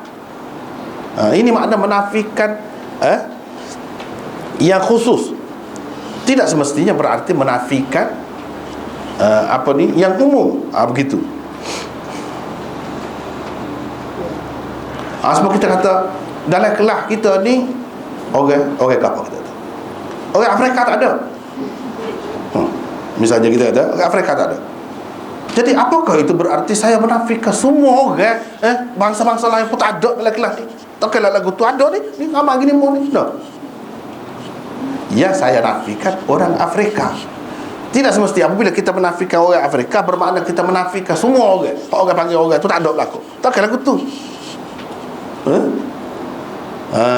Jadi bila menafikan yang khusus orang Afrika, salah satu orang juga, jenis orang juga, kita nafikan waktu saja, bukan bermakna menafikan orang lain. Yang dinafikan oleh Allah di sini idrak, bukan ru'yah.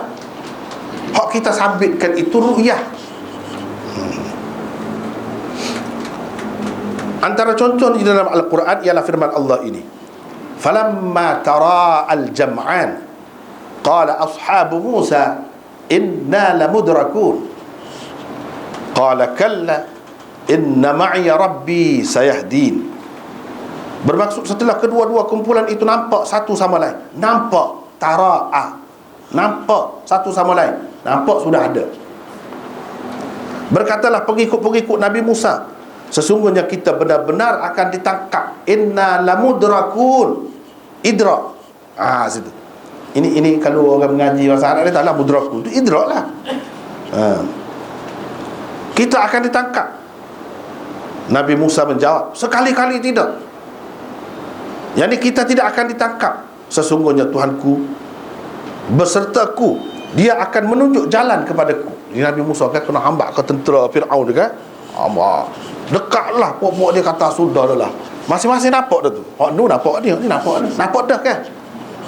Pok-pok dia berkata kita mesti dah lah sekali ni, dah idrak. Nabi Musa menafikan. Hak dia nafikan tu gak dah tu, dah tengok dia tidak nafi, memang nampak dah. Tengok lain, idrak lain.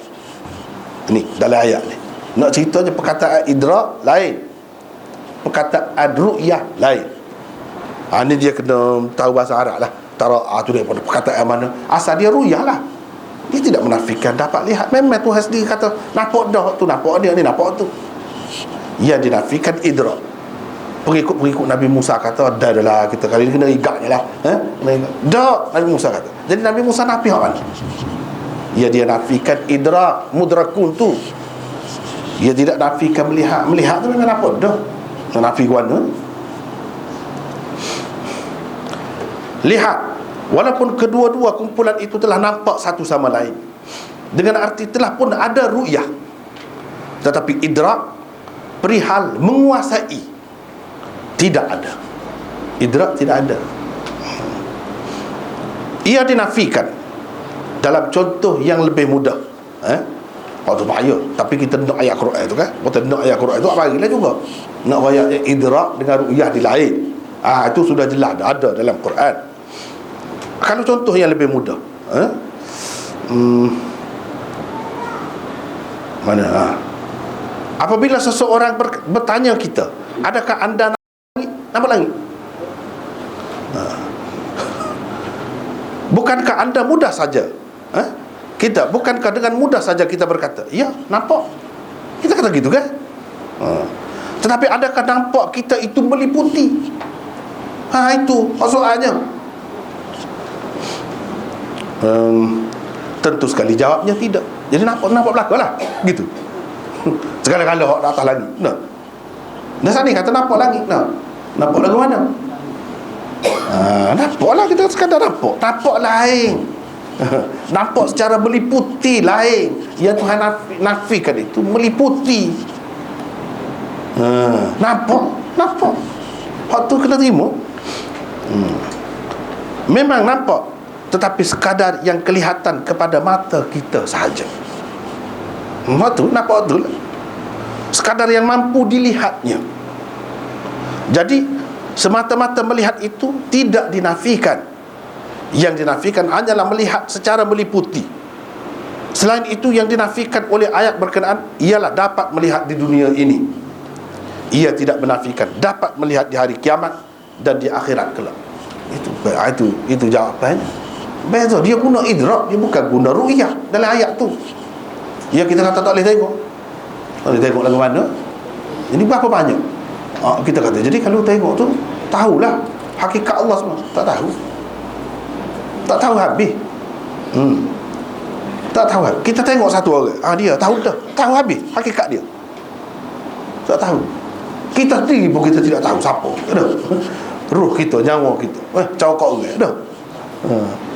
Jadi hak duduk depan kita hakikatnya, kita nampak habis ke segala-gala hakikat dia. Dah. Begitulah orang mukmin possessor dapat melihat Tuhan. Tapi dia tahu ke hakikat Tuhan? Dah. Tak tahu juga. Jadi habis tahu. Jadi kita kata lagu tu tengok agak dia. Alah, apa ya kita tengok orang, kita nampak, tak payahlah tengok orang perut dia lagu mana, segala orang sarah dia, lendai darah dia, agak dia.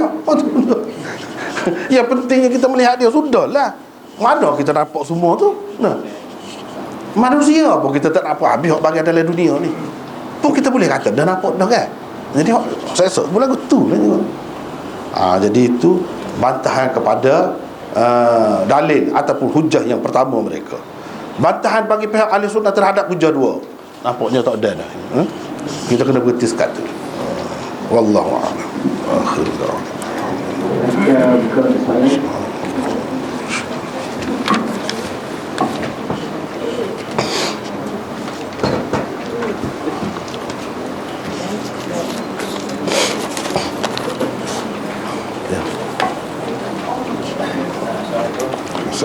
Kadang-kadang bantahan-bantahan ni,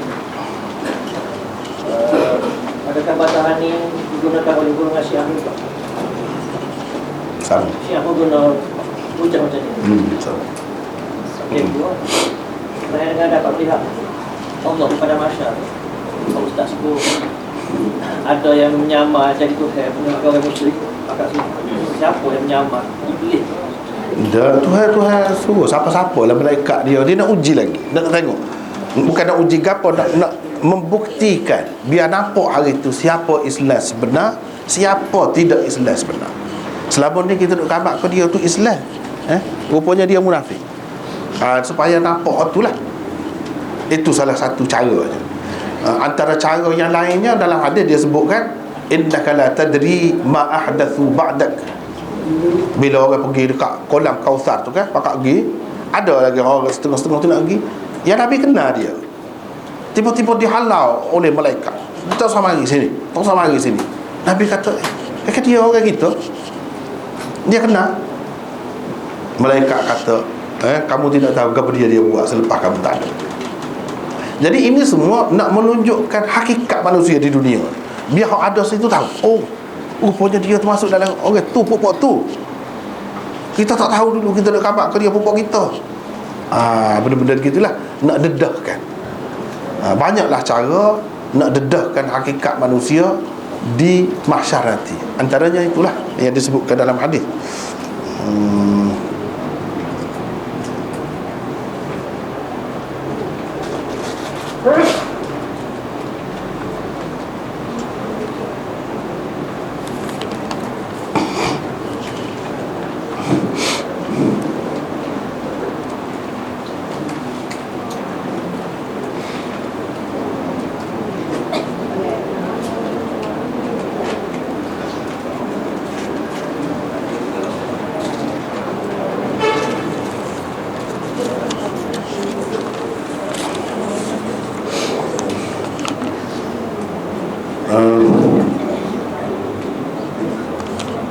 Soalan satu, dalam Al-Quran telah diterangkan tentang bahaya Yahudi dan Nasrani. Macam mana dengan Syiah? Adakah diterangkan juga dalam Quran? Boleh Ustaz terangkan berdasarkan hadis sahih mengenai bahaya Syiah? Yang ketiga, hukum memberi upah kepada penyembelih dan orang-orang yang menolong daging kurban. Jadi ada beberapa soalan ni. Yang pertama dalam Quran, Yahudi dan Nasara ada sebut. Jadi Syiah ada ke tak ada? Jawabnya secara terang tak ada. Perkataan Syiah tu ada. Perkataan Syiah tu ada, tapi Syiah tu dengan maksud hak learn ni, hak kita faham learn ni, tak ada lagu tu. Tapi sebenarnya tak ada pun cukup lah. Dengan dia sebut Yahudi dan Nasara tu cukup dah. Sebab tu sebagai contoh. Kalau lain-lain mana-mana ikut lagu tu kan serupa lah. Walaupun tak ada sebut, kalau nak sebut banyak lah sampai ke kiamat ni, banyak lagi ajaran sesat ada. Cumanya ada sebut dalam hadis, la tattabi'unna sunana man qablakum shibran bi shibrin. Itu antara hadisnya, kamu pasti akan turut orang-orang yang sebelum kamu. Hak sebelum kamu tu Yahudi dan Nasara lah. Dalam riwayat yang lain disebut gitu. Sedekah demi sedekah, sehasta demi sehasta, sehingga kalau mereka tu masuk ke dalam lubang biawak sekalipun, kamu akan turut masuk, kata Nabi kata. Jadi Yahudi dan Nasara ni menjadi contoh. Dia buat kerja benar tak masuk akal, tak pernah sabar. Nak masuk dalam lubang biawak, kamu nak ikut juga, tak pernah sabar. Jadi hak ikut Yahudi dan Nasara ni, inilah perempuan ni lah. Perempuan ni lah. Sebab kalau kita tengok sifat-sifat cara dia tu, memang banyak kesamaan. Banyak kesamaannya. Jadi secara ringkas lah, gitu. Yang kedua, boleh berdasarkan hadis sahih mengenai bahaya Syiah. Banyaklah dalam hadis sahih. Misalnya Nabi sebut ada akan datang ni orang yang baca Quran sekalipun tak sampai ke hati, tak sampai ke hati. Kalau aku dah dengan pokok ni, aku akan bunuh, Nabi kata. Aku akan hapuskan seperti dihapuskan kaum Ad dan kaum Thamud. Mana Nabi marah sangat. Okay? Ada zahirnya Islam baca Quran gitu, tapi tak masuk sampai ke dalam. Okay? Jadi kalau kita tengok kan, kalah kita lah mengaji Quran kan. Dari segi mengaji Quran kan, kalah kita. Sedapnya. Tapi kena ingat hadis tu, Nabi sudah bagi peringatan dah. Jangan kita terpedaya dengan orang sedap mengaji Quran semata-mata. Jangan. Dah banyak lagi lah. Antaranya yang saya tu sebut dalam buku saya tu, beberapa hadis tu, iaitu yakunu qaumun fi akhiriz zaman yusammawna ar-rafidah yarfuduna al-islam wa yalfizuna qatiluhum fa innahum musyrikun. Antaranya hadis tu. Nanti akan ada puak orang panggil Rafidah di akhir zaman. Akan ada puak orang panggil Rafidah. Mereka sebenarnya tolak Islam, yarfuduna al-islam wa yalfizuna, tapi dakwa Islam. Perangi mereka, lawan mereka, jangan lock maksudnya. Sebab mereka tu sebenarnya adalah golongan musyrikun. Nabi ada sebut. Kalau kita perhatikan, semua tu ada, cukup sebut, Nabi sebut tu. Rafidah. Pokok dia ngaku dia Rafidah. Dalam kitab-kitab dia ada. Lepas tu dia sebenarnya tolak Islam. Memang jelas waktu tu. Memang jelas kalau kita perhati ajaran dia, tolak Islam, tapi mengaku Islam. Apa munafik lah. Apa munafik. Lepas tu Nabi suruh perang. Cuba tengok berapa ramai orang yang tu Nabi royak tu, orang duduk lawan dia daripada dulu sampai ke ni. Ada tu. Memang dia akan jadi lagu tu, perang, berlawan. Dan mereka tu musyrikun sebenarnya. Memang jelas. Segala sifat tu ada bui kepada Sayyidina Ali, kepada Imam 12 ke apa, jelas. Jadi berdasarkan tu, walaupun tidak sebut dengan terang dalam Quran, tapi dia tu ikut Yahudi dan Nasara tu ada dalam Quran. Dan hadis-hadis yang dengan jelas menyebutkan tadi cukup dah kepada kita. Apa hukum memberi upah kepada penyembelih dan orang yang menolong daging kurban? Tukar sembelih lah. Dan orang yang menolong daging kurban. Jadi upah tak boleh, upah suku lah. Upah suku lah. Jangan kira sebagai upah nak bui saja kepada dia, tak apa. Nak bui saja. Kalau sebagai upah tak boleh ambil atas tu. Suku ikutlah. Tak boleh. Bui sebagai bui saja boleh lah, sebab kita bui kepada orang lain. Begitu. Tak boleh nak ambil daripada tu.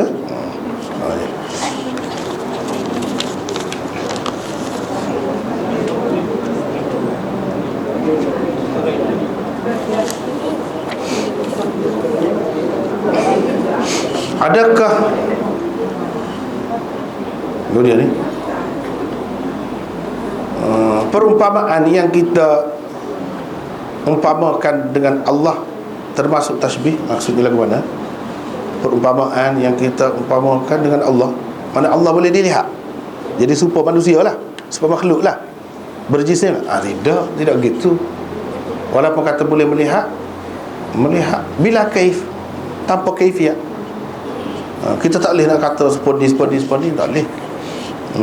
Jadi sesok pun kita tengok dia tu, dengan kita tak boleh nak kata apa serupa ni tak ada serupa. Gitu. Tak ada serupa dengan Allah. Walaupun kita boleh tengok, dia tak boleh tengok. Bila boleh tengok pun kita tak akan kata dia serupa dengan ni, serupa. Tak boleh kata juga. Cuma sekadar boleh lihat lagu mana tak tahu. Tapi tentu dia tidak menyerupai makhluk. Tidak menyerupai makhluk ni sampai bila-bila. Bukan sekadar dalam dunia saja, pak dalam syurga pun tak serupa dengan makhluk. Adakah al-qira'ah mencapai peringkat mutawatir lafzi? Qira'ah mana tu? Qira'ah yang mutawatir lah. Begitulah. Lepas tu perbincangan yang panjangnya lain kali. Banyak ni.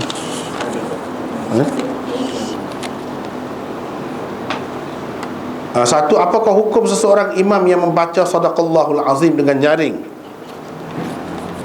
selepas membaca surah di dalam solat? Adakah terbatal solat itu? Tak terbatal, cumanya tidak sunnah lah itu. Tidak sunnah. Walaupun betul serupa dengan ada bacaan-bacaan kan, dia ada suruh baca goni, Nabi suruh baca sendiri tu kan, maknanya membenarkan apa yang dibaca tu, tidak salah. Cuma kalau derah lah beza dia tu lah. Jadi dari segi tu bukan makna kecek tu, tidak kecek, tak bolehnya kecek. Kecek. Adakah bacaan sadaqallahul azim selepas membaca ayat-ayat Al-Quran itu suatu bid'ah? Memang Nabi tak baca gitu.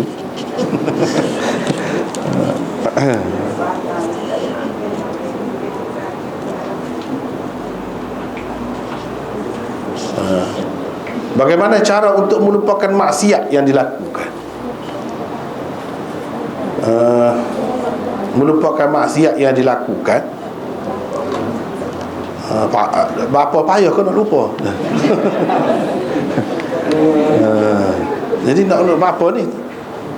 Nak melupakan maksiat yang dilakukan, takut berlaku semula ke lagu mana? Tidak berapa jelas. Ingat benar ke lagu mana? Tak boleh lupa ke? Jadi payah juga maksudnya ni. Cara untuk melupakan maksiat yang dilakukan. Mana kira-kiranya tak lupa lah pasal benda tu salah besar lah kira-kiranya kan. Salah besar dah teringat semacam dah. Menghantui kau maksud sini. Dah. Takut mana menghantui. Itu lebih tepat kan lagu tu. Jadi tak boleh lupa lagu mana. Dia menghantui lah, dia serabut macam gitu. Jadi kena ingat, kalau lagu tu maksudnya kena ingat Allah SWT Maha Pengampun, Maha menerima taubat. Kita telah buat dah setakat mana yang kita mampu. Kita sudah ikut dah syarat-syarat dia nak syarat-syarat taubat, kita sudah ikut dah. Dengan cara lagu tu insya-Allah lah akan lupa lah. Jadi kalau kita tak lupa dia duduk menghantui ini macam Tuhan tu tidak bersifat Maha Pengampun, menerima taubat, sesoalnya begitu. Kita kena percaya hak tu lah. Timur tu dah buat lah. Tak salah sampai ke peringkat menghantui itu. Kalau teringat gitu-gitu tak jadi masalah, tak apa hak tu. Cumanya kita rasa payah nak lupa dia. Kalau seseorang buat sesuatu yang besar, dia akan ingat juga ke mana-mana. Cuma tak usah sebut. Tuhan tak suka sebut maksiat ni. Dah kita tak lupa, jadi kita nak sebut lah. Tak usah sebut. La yuhibbullahu al-jahra bis-su' minal qaul. Tuhan tidak suka rakyat benda-benda tak molek. Kita tu korang. Kita simpan senyap sudah. Tak usah duduk tonjolkan hal tu. Dengan cara lagu tu mungkin kita boleh lupa lah. Sekadar tu lah. Nak kata lupa terus tu payah juga. Allah Allah. Ada kita pendek kan. Saya tak ada maya kan. Dia nak tawah tu ada pendapat lain boleh kan dia tawah. Bangun dia saja. Tunggulah. Tapi itu pendek agak waktu bawah pendek waktu sebelah hari gitu ya. Boleh bila-bila pun dalam masa Dan kita pergi dekat. kita pergi tu. Qadha lah semula kalau kita kena balik. Gitu lah. Qadha lah semula.